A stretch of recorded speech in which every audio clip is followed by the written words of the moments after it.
Welcome to the church here at East Ridge, and if you're visiting with us, we're glad to have you, and hopefully we'll get to meet you afterwards. Thank you for staying for Bible study. We appreciate that. We are in the study of Job and trying to learn some lessons from this great book. We have talked a lot about perspective, view of Job, how God deals with mankind, how he handled Job, how he handled Satan. We ask ourselves, why suffer? Last week we talked about suffering and how God uses that to bring about endurance, perseverance, to shape who we really are. And in that suffering, who do we choose? We're going to ask ourselves and ask God why, of course. It is a terrible thing to go through suffering. Nobody likes it. We read all these verses last week. And we talked about prosperity and how the two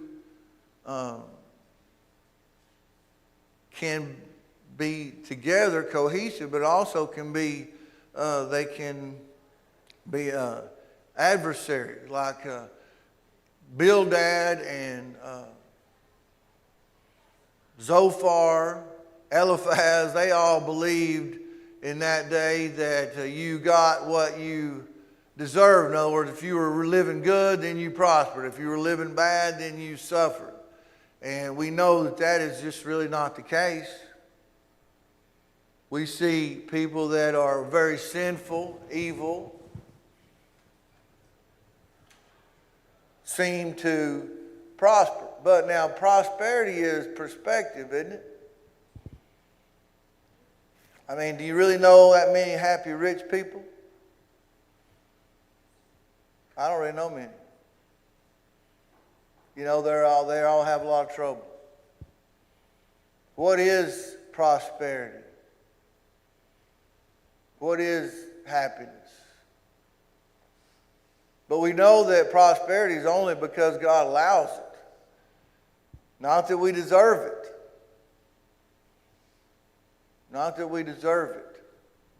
You know, when we get tied up in this, in America especially, and really it's so fleeting, wealth. Because it can be taken from you in a few minutes. And you think about in 2008 when people were jumping out of buildings and committing suicide and didn't know where to turn because they lost all their wealth overnight when the banks failed. I mean, are you that tied to your money, to your possessions? Job had everything taken from him in just a day. Everything. You know, when we read that, he said, you know, God gives, God takes away. What would happen, what would your attitude be if you lost everything that you owned today? Would you be all right? I mean, you're not going to be happy about it, don't get me wrong. We're not going to be happy about it. Or are you going to think that your life is over? Hopefully not. This gospel, prosperity gospel that all these guys are preaching, you know, they're getting them from everywhere. And people coming from everywhere and giving them a lot of money. They're really prospering. They're prospering more than anybody. And but it's just not what the Bible teaches us.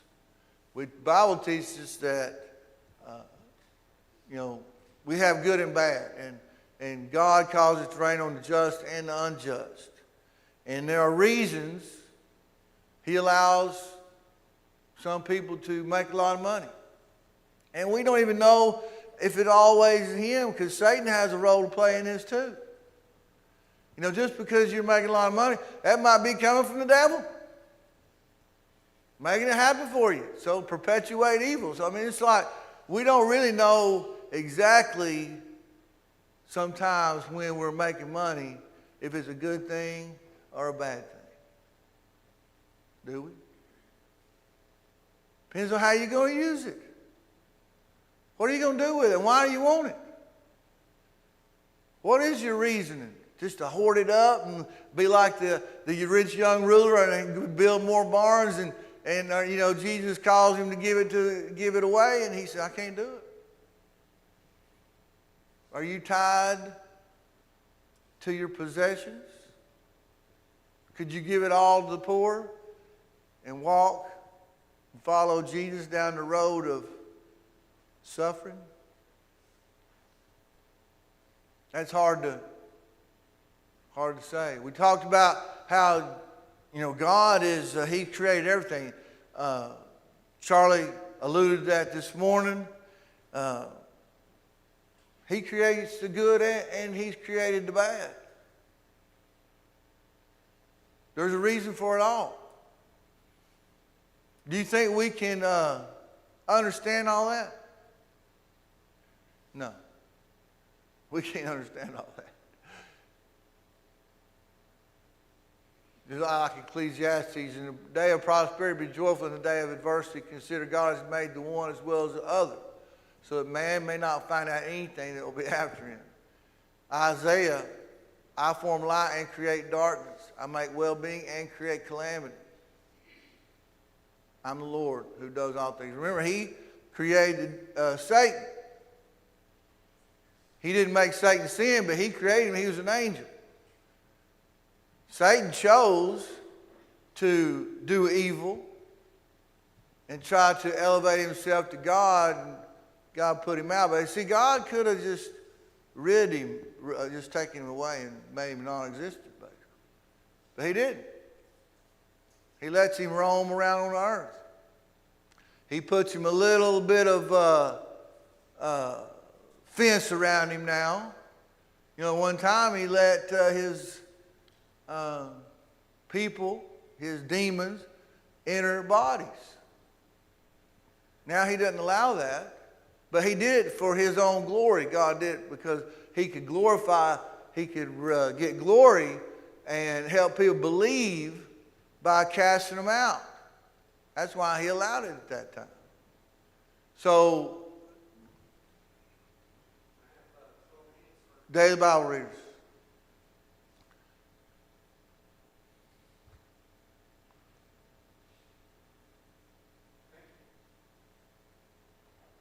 So what, how do you make sense of it? Well, my thoughts are not your thoughts, neither are your ways my ways. That's the bottom line. In other words, God has a plan. He's going to work that plan, whether we like it or understand it or not. The question is, can we submit to it? Can we be faithful to it? It's pretty easy to be faithful in good times. It's the bad times that it makes it very difficult.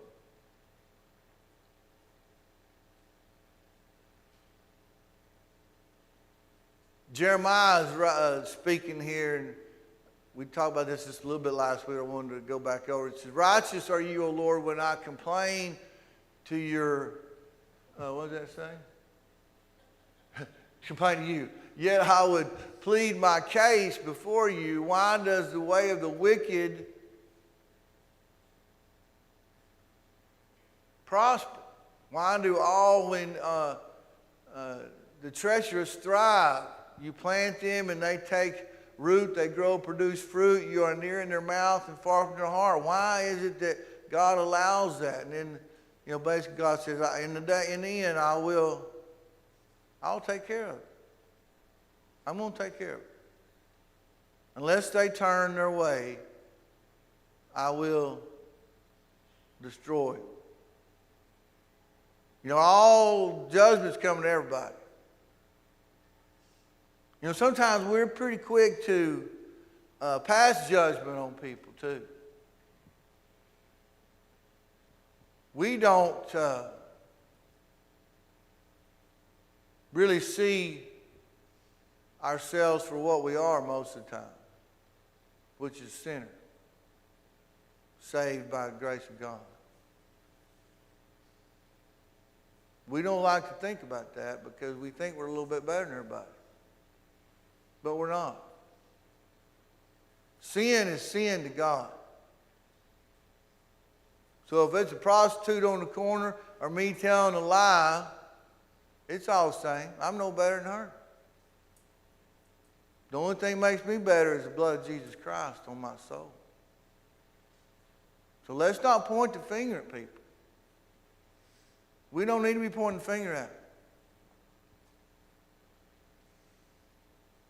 Because in the end, we're all going to stand before Jesus, stand before God. And the only hope we have is Jesus is going to be our mediator. And we have his blood on our soul. Don't forget it. We're not better than anybody. But we're quick to point the finger at some of them.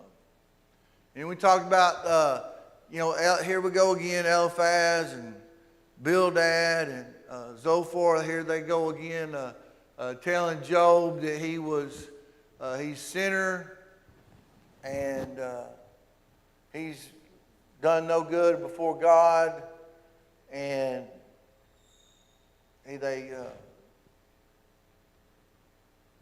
go back and forth about that again. And then, I have a question. How do you view God? Like, in your mind, when you're praying, do you have a vision of who God is? Here's a picture of and thought of what God might look like, and more like a warrior. And he definitely has that side to him. He could be wrathful. He can be a jealous God. He doesn't like us to be having anything in front of him. He can reap down fire. He can change the earth in a split second if he wants to. But we need to have that perspective to understand that our very existence on this earth is a blessing from God, and only because of God. And he can take it away any second he wants to. We are not great. We have no power. Zero power. We have no power. The only power we have is our choices that we make to follow God or not. That's the only power we have. We might think we have some power on this earth. It's meaningless compared to God.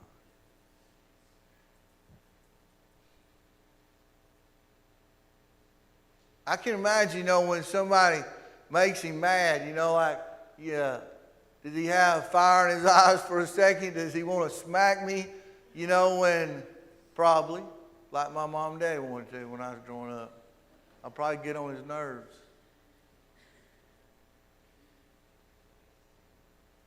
And then you see, like we had this, we were out at the lake the other day, and this sunset came, and you see the artistry of God and the beauty that he's put on this earth, and the serenity and the peacefulness that you really think he really wants for everybody.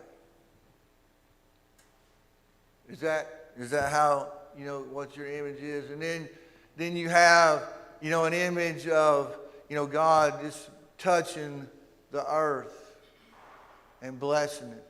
Like if he were to reach down and touch me, and boom, all my ailments go away just instantly. And when you are about to die and he takes you, what's that going to be like? You got, God's got the whole world in his hands. He controls everything. He has the power to do anything. It's really, what I'm saying is we really, it's hard for us to have a good perspective of what and who God is in some ways.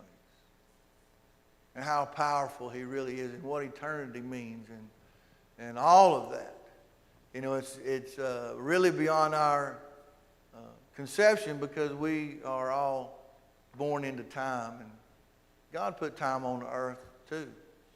He created time. So it's hard for us to understand eternity because we are born into time. So we're all, 24-hour day. I'm 57 years old. I'm going to be 58. I mean, eternity, it never ends. Something never ends. It's hard for us to grasp.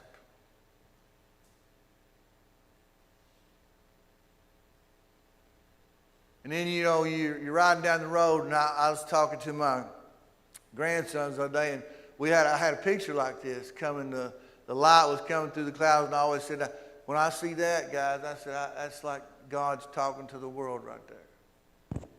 Isn't that cool when you can see the light coming through the clouds and the beams? It's like you're in the presence of God. It's all God. God is light. Think about that. So, anyway, then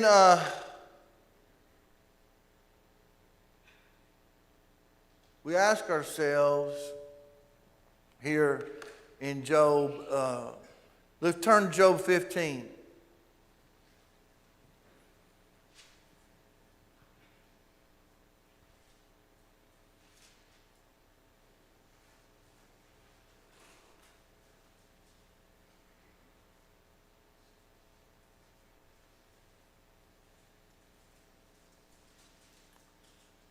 Here's where Eliphaz, verse 2, Eliphaz starts in on Job again. Should a wise man answer with empty knowledge and fill himself with the east wind?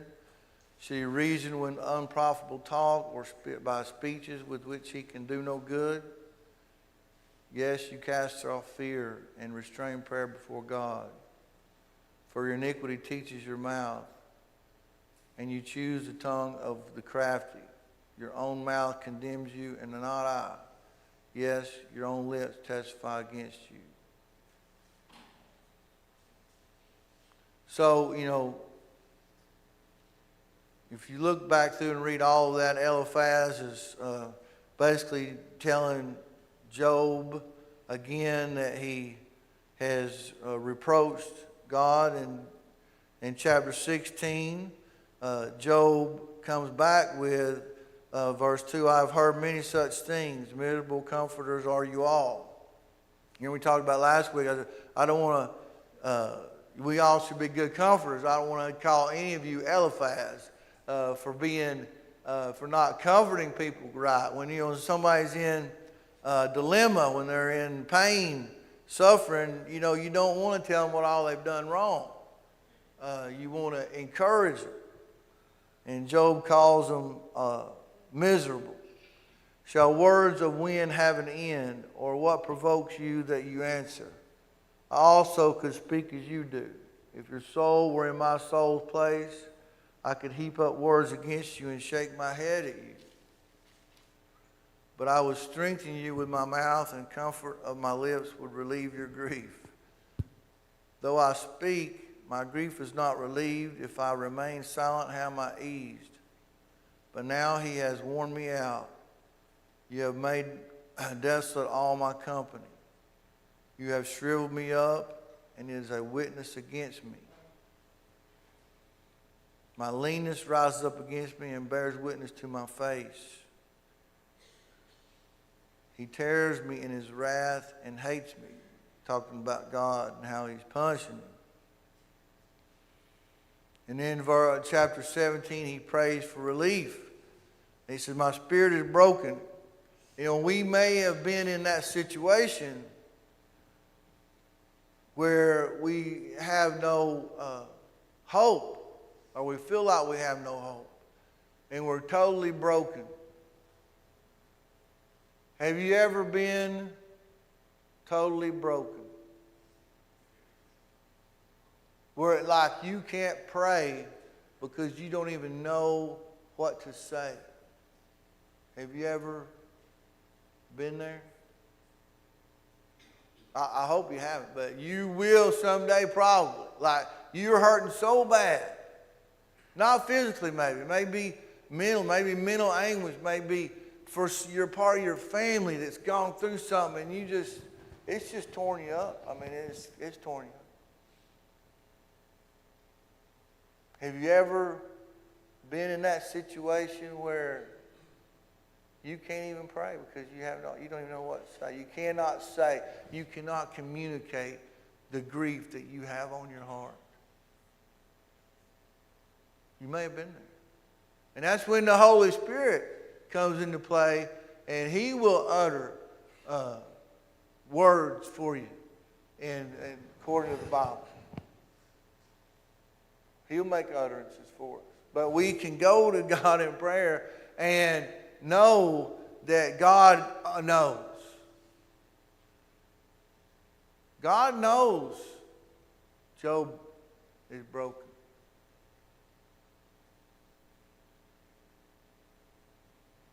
Right here. Job says, my spirit is broken. My days are extinguished. The grave is ready for me. Are not mockers with me? And does not my eye dwell on their provocation? Now put down a pledge for me with yourself. Who is he who will shake hands with me? For you have hidden their heart from understanding. Therefore you will not exalt them. He who speaks flattery to his friends, even the eyes of his children will fail. But he has made me a byword of the people, and I have become one of in whose face men spit. My eye has also grown dim because of sorrow, and all my memories are like shadows.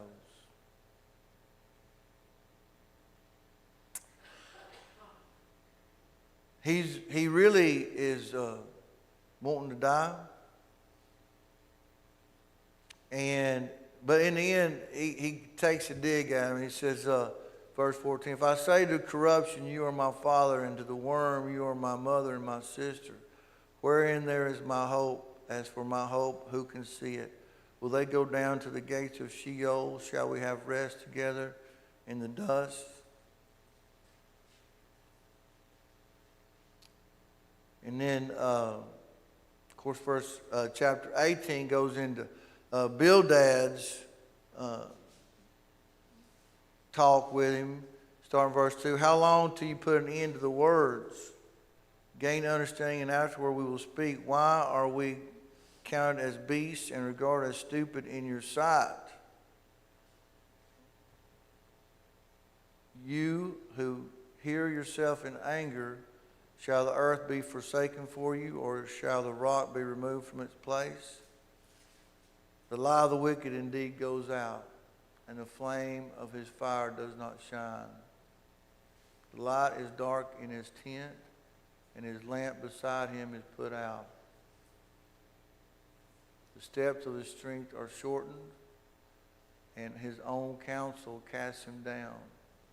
For he is cast into a net by his own feet, and he walks into a snare. So, if you read on down through there,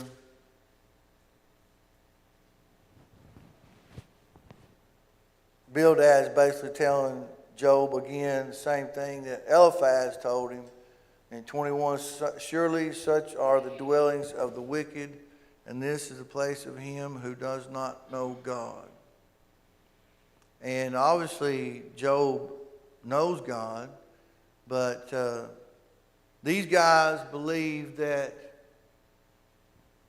like I was saying, good reaps good and bad bad. But the question I have for you is this. Let's say you believe that, and but if you believe something with all your heart, does that make it true?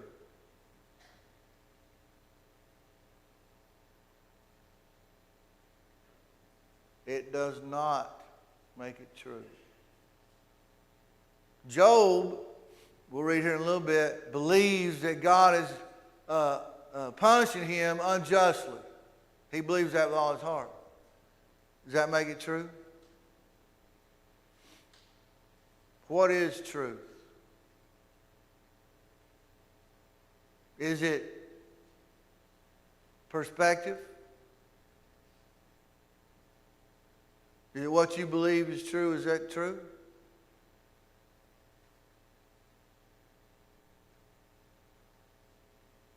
If you think it's true, is it true? Not necessarily, no, it is not. How do you know the truth? What? The Word is truth. There's only one truth in this world. It's right here.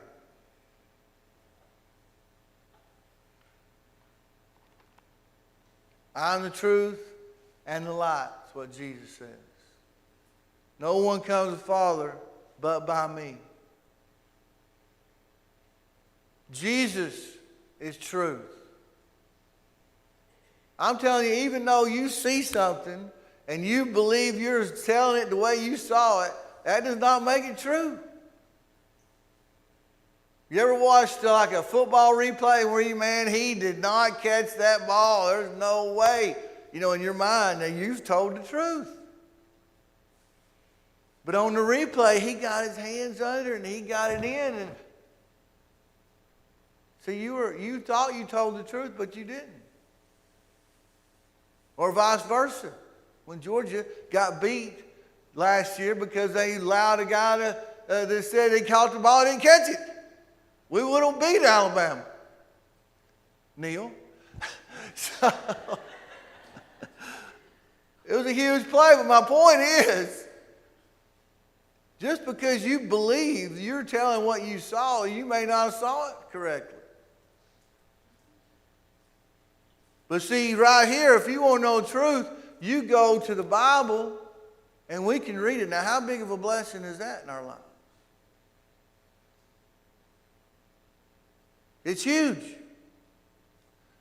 You see, there are people that you love and that I love, and they believe something with all their heart, and it may cost them their soul. Because they believe it's the truth. Because they haven't gone and read for themselves the Bible. How many people do you know that believe that they're saved because they prayed the sinner's prayer, which doesn't even exist in the Bible, by the way? And you know that. How many people?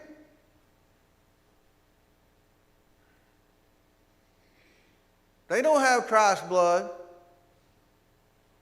They've never entered baptism to get it. They've never died to sin through baptism. They haven't been raised up out of the waters of baptism. But they believe with all their heart that they know the truth. Don't they? How many people do you know that are in that situation? So truth is extremely important. I mean, it is the most important thing in our lives. And the great blessing is that God, through His providence, has given access to everybody to know the truth. Everybody has access to the written word.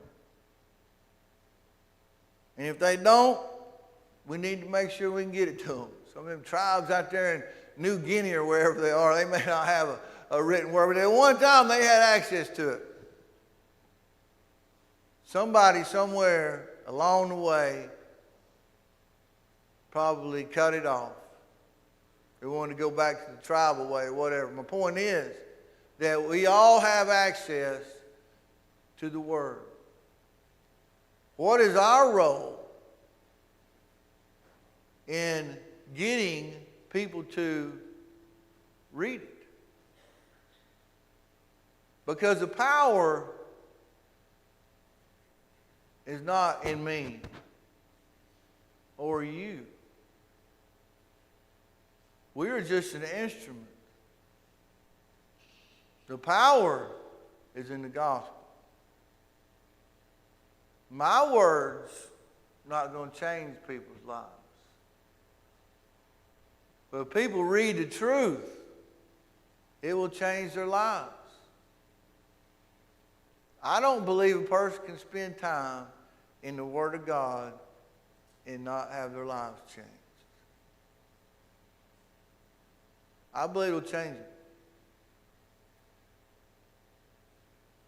People quit reading that if it makes them change too much.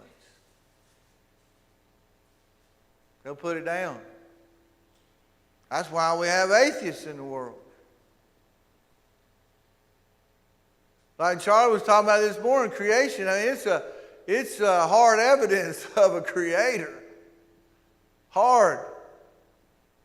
The earth itself, your body, the science behind it, it's all very much so a testament for a creator. You have to have a lot of faith to believe the science that people want you to believe is the truth. If you use any kind of logic at all. And these are smart people. These are intelligent people that believe all this stuff. But I believe it's a rebellion against the truth because it causes them to have to change things that they don't want to change. So Job and Bildad and Eliphaz and Zophar, just because they believe life is a certain way, does not make it so. Does not make it so. And we might have those same kind of perceptions, not this one necessarily, but others, that just because you believe them to be the way it is, that you need to study to see if that really is the way it is or not. Because this is truth. Jump down to chapter 19. Job starts, he's talking to them, but he's kind of addressing God also. He says, how long will you torment my soul and break me in pieces with words? He's talking to them right here. He says, these 10 times you have reproached me. You are not ashamed that you have wronged me. And if indeed I have erred, my error remains with me. In other words, you don't know anything about it.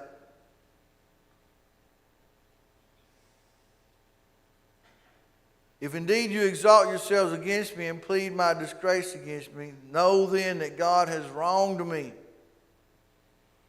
Here's where he's talking about he believes that God has unjustly wronged him. What's wrong with that perspective, first of all?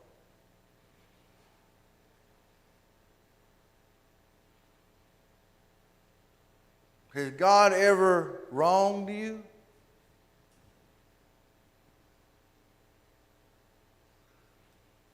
He has not. He has saved you.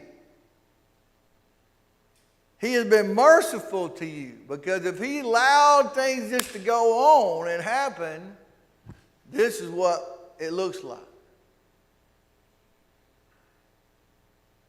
You want a life of Job? Take God away. Can you imagine a godless world? Think about this now. If you were to study history and look back at the history of the world and look at all the times that you see God, even with ungodly people, rules, regulations, they all come from God. See? Without rule would be godlessness. And it would be the strong survive, if that would have even happened. Let's say it did, evolution occurred, and we all just showed up here somewhere. We wouldn't be here today, I can tell you that. We'd be fighting for our lives, because the strong survive. That's the only law. That's the only law. So the strongest person was going to rule the area. I'm going to take what I want. And if you're big and bad enough to do something bad, then you get to take what you want, like the animal kingdom. So the fact that we have rules, can you imagine a godless society? I don't even want to think about it. Even the people who don't believe in God benefit from God's presence. I mean, can you imagine hell? The absence of God. Even, let's say it's not an actual flame. It's just God not being around and the torment that everybody would be going through without His presence around you. And then, I mean, I can't even imagine being where I can't go to worship God. Can you imagine living in a country where you can't worship? There is nobody to worship with? That's a huge part of who I am. And if you were to have to take that away, where would you turn? If you couldn't worship, sometimes we take for granted to be able to come here in a nice building and gather with our fellow Christians, and we may say, well, I wish I didn't have to go to church. But take it away. Get it taken away, buddy. See a hole. You would feel a hole in your soul. And you would miss that. So, Job is wrong. Because God has protected him his whole life. And now that He's not protecting him, he wants to blame God. That's what it is, see. See, God protects us for the most part. Yeah, He lets us suffer some, don't get me wrong. But if He was just to pull back and say, y'all just go at it, what would your life be like then? Can you imagine? The disease, the pestilence, the unlawfulness, the greed, everything would just be magnified. You just can't even imagine. We cannot put a perspective on it. So there's one place where Job his perspective is wrong. Verse 7, if I cry out concerning wrong, I'm not heard. If I cry aloud, there is no justice. He has fenced up my way so that I cannot pass. The devil told God he hedged Job in a fence and wouldn't let anything bad happen to him. That's kind of right. And now Job didn't understand that. Job kind of thought he was just doing it on his own because he was living a good life. He didn't really understand that God had been protecting him all them years, did he? But now that God has taken away the hedge, he feels the opposite. He feels like God has hedged him in with evil. That's what he's saying. He said, God has fenced me in with all this evil. And really, It's just the fact that God took down his good hedge and allowed the rest to go on. And that would be our life. If God were not to be present in this world, our life would be comparable to Job's right now. Maybe not with that same kind of infliction, but some infliction. Some kind of infliction. It may not be, boils or whatever it is, but it would be bad. So we should be grateful for what we do have. If I cry, verse 9, he has stripped me of my glory and taken the crown of my head. He breaks me down every side and I am gone. My hope he has uprooted like a tree. He has also kindled his wrath against me, and he counts me as one of his enemies. He just doesn't understand, does he? Not really.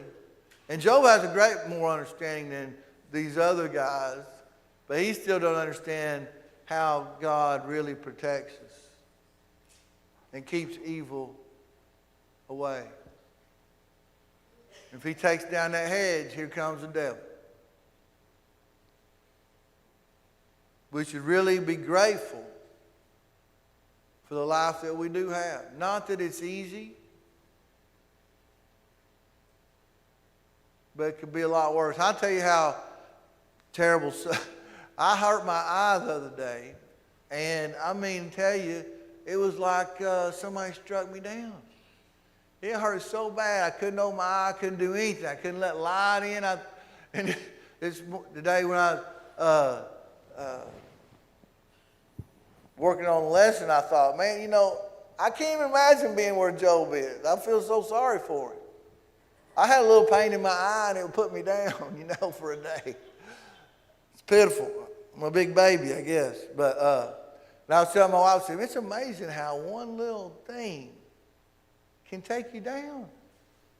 My eye was hurting so bad, I had to just sit there in the dark. Just a little scratch on my eye.